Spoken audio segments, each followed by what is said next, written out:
If you like this episode, please subscribe, share with others, rate and review so we can continue to bring you great programming. This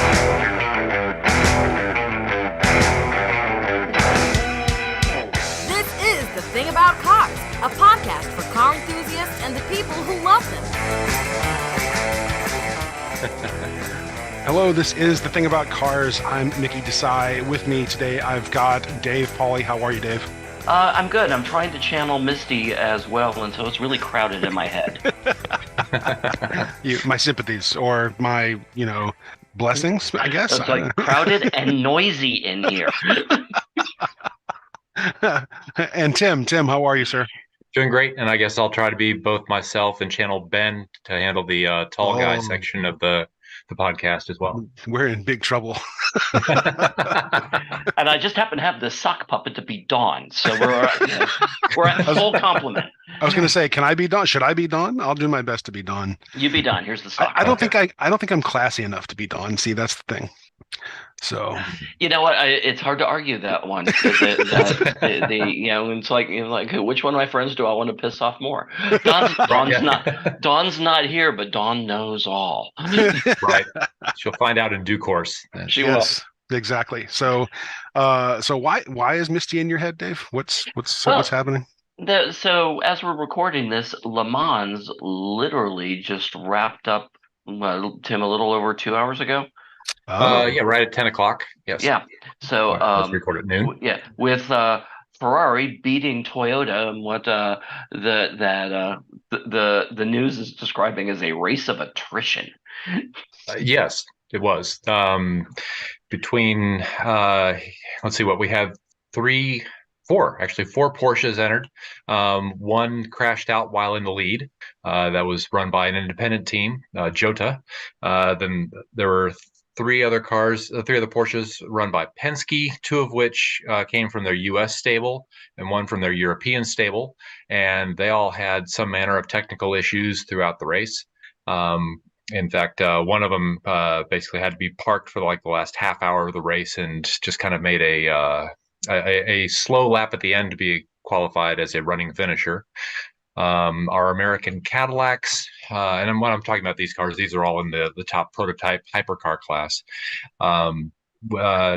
Cadillacs had some oddball problems throughout the race, including just they were fairly competitive on speed, but maybe not as fast as the Ferraris or the Toyotas.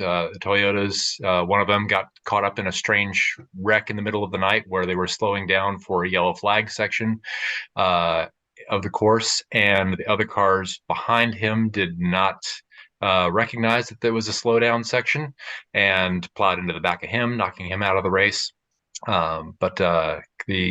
In the GT class, it was won by our wonderful American Corvette, which early in the race had actually had to go into the garage and I think was a lap down at one point, which at Le Mans is very hard to get a full lap back.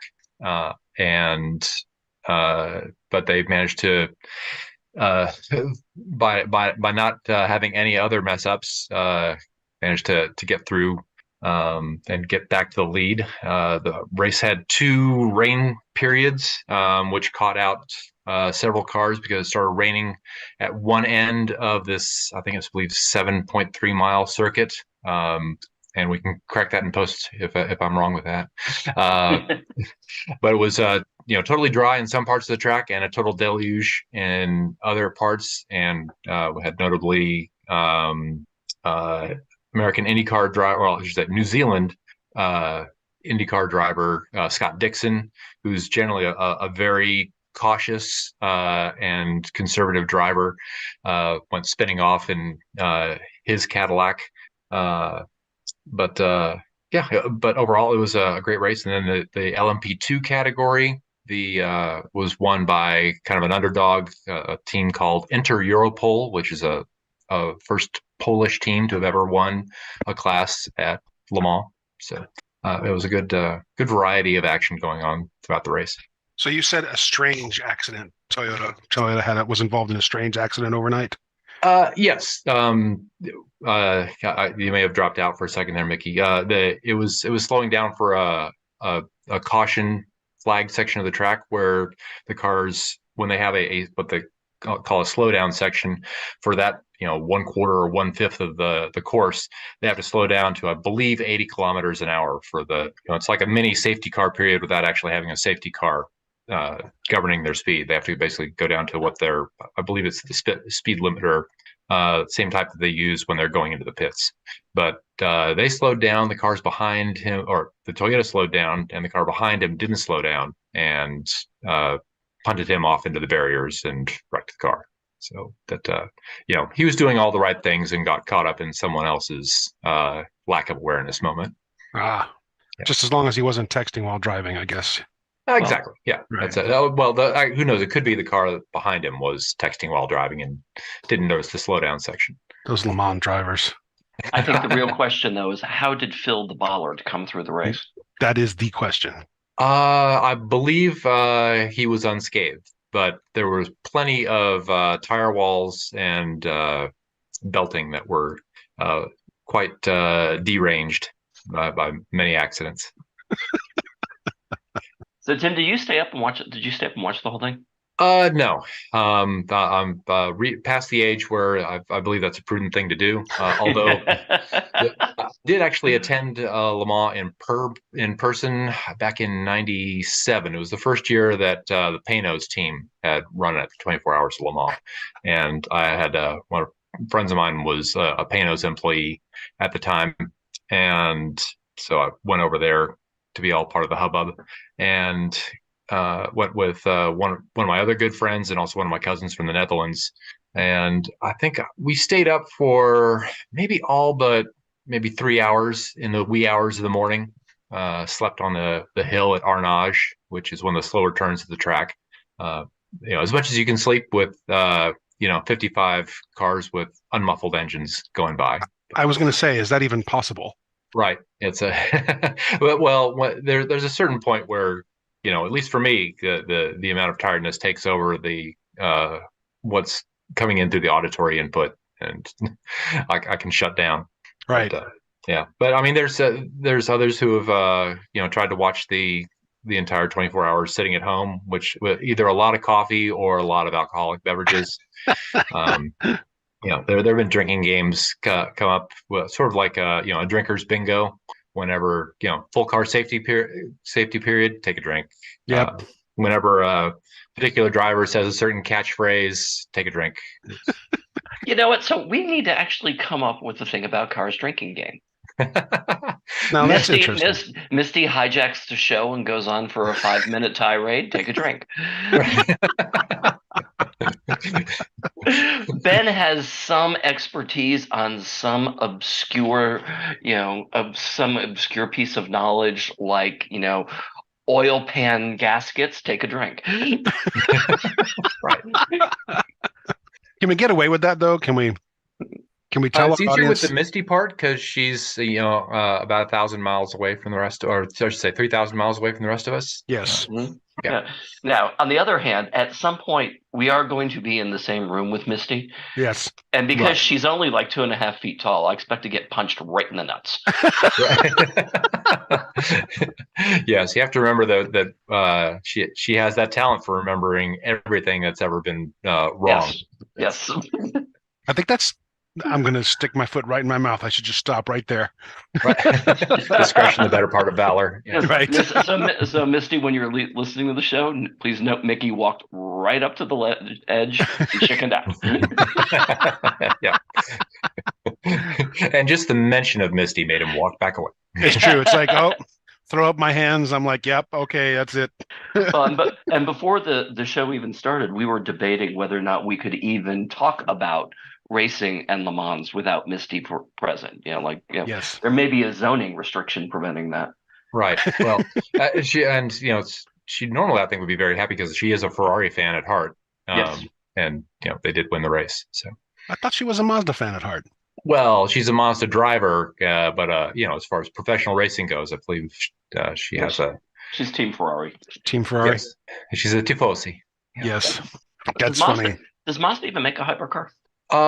Mazda had a prototype car they ran in IMSA for many years, back when John Doonan was president of Mazda US. And they ended up pulling out of that, but they still have a lot of support for racing in a more grassroots era, or grassroots channels, I would say. Basically, if any professional race car driver who's racing some sort of sedans on road courses probably started off in Mazda MX-5 Cup before possibly graduating to Porsche Cup, and then the big boys. Actually, Mazda did win the 24 Hours of Le Mans back in the 90s with a four-rotor powered car. Wow. Yes, that was a race of attrition that they came out on top of. So we're like, basically like just working up to the Prius Cup. Can we do that? Can we institute a race of our own that is simply retail available hybrids? And it can be truly a hybrid stock race.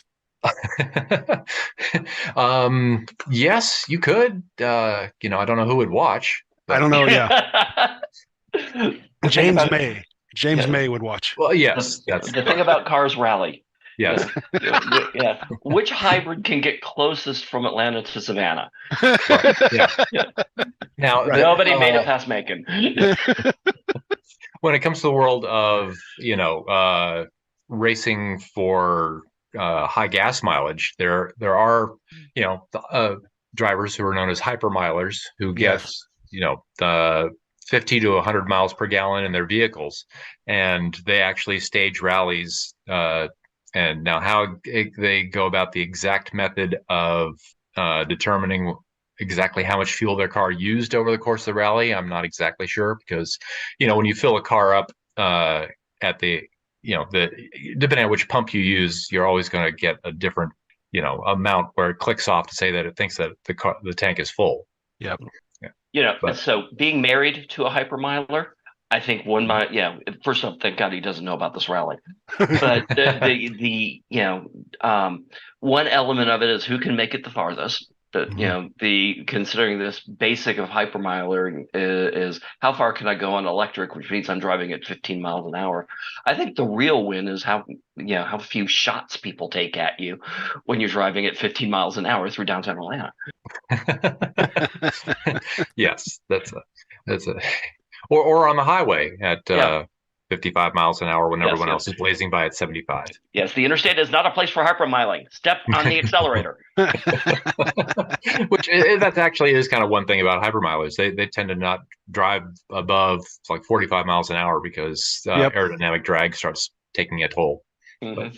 Well, I did an experiment many years ago in my original car, my Honda Civic at the time. And prior to my little experiment, I was the classic, very young, headstrong, tempestuous driver. I broke all sorts of records in that Civic, personal and family and otherwise. Anyway, so so one day I'm like, I'm taking stock of the car and I'm like, well, I know what it can do. How good can the mileage possibly get if I slow down and actually drive the speed limit? So I went through and I made a bunch of small changes that anybody can make in their own time. I increased the tire pressure by a little bit. I did all the hypermiling things that they say you should do, except for putting that hypermiling tape on your car and stuff like that. But I slowed down. I corrected the tire pressure. I can't remember what else I did. There was like one or two other things. And my gas mileage increased by 30%. Nice. As a result of all those changes. I'm like, okay, that was not an insignificant bump. So, right. Yeah, and I've played a little bit of that game too, where if I've got a stick shift car, I can, when you have your EPA fuel economy numbers, it gives you a city number and a highway number, and typically the city number is 20 to 30% lower than the highway number, and I can usually get better than the highway number in an average tank of gas, and that includes. Considering that I have a 5-minute commute to work and the engine is running in its cold cycle most of the time, so it's running extra rich. I pat myself on the back for that.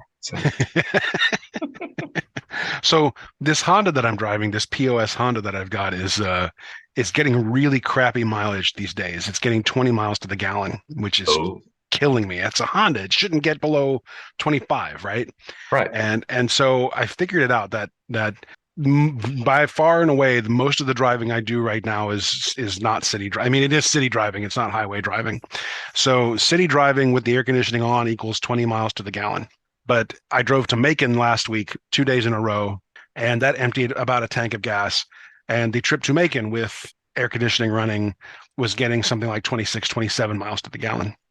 So city versus highway is actually a pretty significant difference. And that's, I mean, I can't figure out what else to do to get the Honda back above 30 where it belongs. Yeah, I mean, you might have a sensor that's going bad or a vacuum leak. It needs to be tracked down. No codes are showing. Yeah. Right. I'm no help on this. I do 75 miles an hour in a handicapped parking space. See, I need to get rid of this car so I can start doing that again. Yeah, you said something earlier that just has me mesmerized. I've never really thought about what young Mickey would have been like. Young Mickey was stupid and angry. And yeah. It's so hard for me to picture you being angry. Thank you, Dave. That is the kindest thing anyone's ever said. Really, truthfully, it's you are, and I'm not being a smartass yet. You are such a kind, thoughtful, loving, almost a Zen soul. Aww. Yeah, this is a little bit like picturing, Betty White kicking a puppy through a hedge.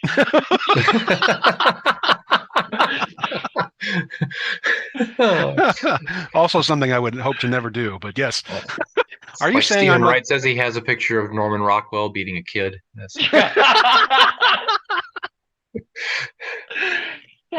I am totally at a loss. This is such outside my paradigm. Well, we'll have to talk about that sometime, and the many years in therapy I spent to try to figure out exactly why I was so angry and whatever else spins off of anger, which apparently there's quite a bit. But yeah, well, good work, man.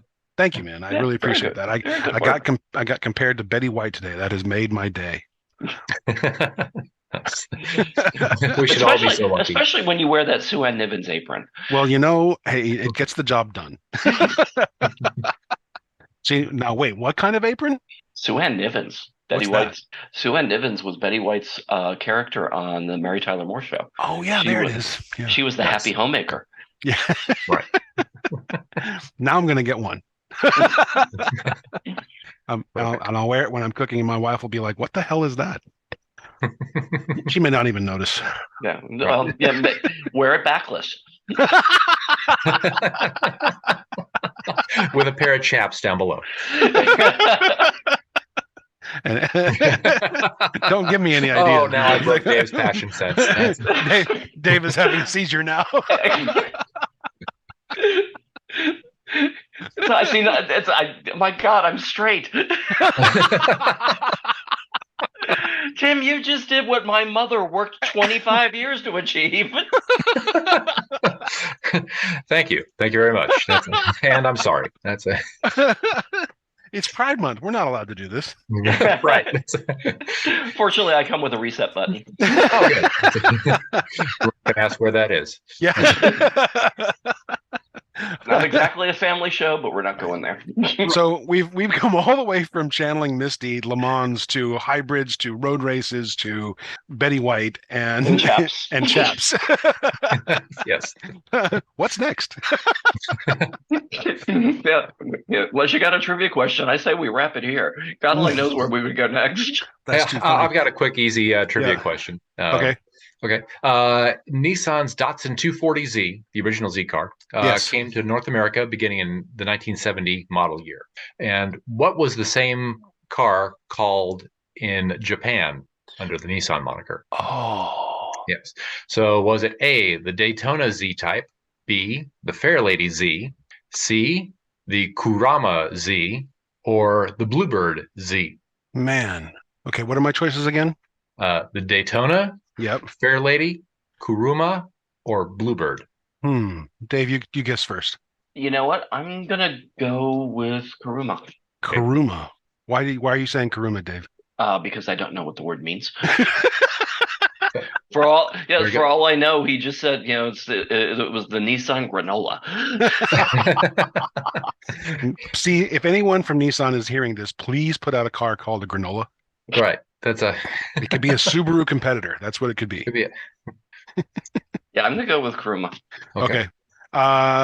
I'm going to go with Fairlady because that to me sounds like something a Japanese marketing team would do to sound cool. Fair Lady? As Fair in My Lady. Fair Lady? Yeah. Yes. Yeah. And Mickey is correct. Yes, it is. Oh, that doesn't happen They threw in often. the answer of the Daytona Z type because it was saying that the original Z car took a lot of its styling cues from the Ferrari Daytona. Uh-huh. And I threw in the Bluebird because the Bluebird in the United States was actually the Datsun 510, which was also the first car I ever raced. Wow. Oh, wow. That was a cool little car. So, Yes. do we know what Kuruma is? I have no idea. I have a couple friends in Tokyo right now. I'm gonna. That is, yeah. It's spelled Kuruma. Right. So They're gonna be like, you don't go say down that about. an internet Yeah. rabbit hole of your own with that. Right. Yes. Kuruma. Do you know what you just said about my mother? Exactly where I was going, Dave. Exactly. I'm like, what did you just say about my mom? Okay, so I just Googled this while we're talking about this. The Yeah. Kuruma is a 4-door compact sedan featured in Grand Theft Auto 3. Huh. All right. So it's got a I'm- good validity there. Man, I can't wait to get my gaming console back out of storage and start playing again. Anyway, we will talk about cars and gaming consoles at some other time. Thank you, everybody, for listening to us. We are, in case it matters, in case anyone can help us make connections and inroads, we are still looking for good, warm introductions to both Rivian and Porsche. So if anyone can help us with that, please drop us a line. We are greatly interested in getting those warm intros made. In the meantime, we hope you're all staying safe and warm and dry because it's thunderstorming here today in Atlanta. Be careful. We will see you with another episode soon. Take care, everybody. My inner Misty says goodbye. Goodbye, Misty. We miss you. On behalf of Ben, I say goodbye. Thank you for listening. This has been The Thing About Cars. We'll see you on the road.